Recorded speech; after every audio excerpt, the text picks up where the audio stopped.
நம்ம பானிபூரியோட பானி எப்படி செய்யறதுன்னு பார்க்க போகிறோம். ஃபஸ்ட்டு புதினா போட்டுக்கலாம்.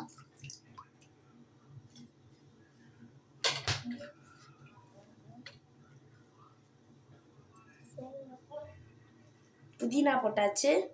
அதுக்கு அடுத்தது மிளகா போட்டுக்கலாம். 2 மிளகா போட்டுருங்க குட்டி குட்டியாக.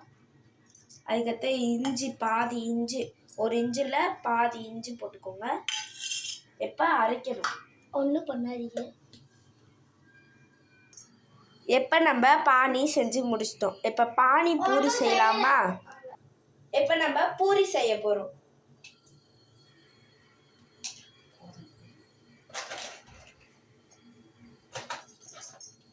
இப்போ 4 பூரி நான் இதில் போட்டிருக்கேன்.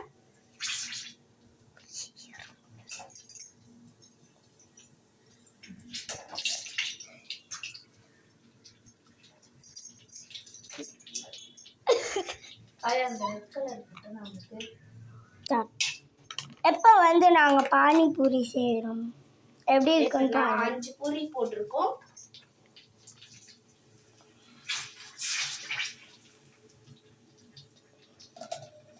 பாருங்க எப்படி இருக்குன்னு பாருங்க. பஃப்னு வரும், அப்படியே எடுத்துருங்க.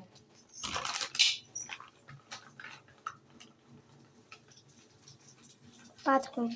இப்போ இந்த மாதிரி வருதா, பஃப்னு வருதா, அப்போ எதெல்லாம் வருதோ அதெல்லாம் எடுத்துருங்க. பாருங்க. ஓகே, பாய் பாய் गाइस. பாருங்க. இப்போ நாங்கள் சாப்பிடுவோம். இது செஞ்சு முடிச்சுட்டு இன்னும் கொஞ்சோண்டு தான் இருக்குது. நாங்கள் செஞ்சு முடிக்க போகிறோம்.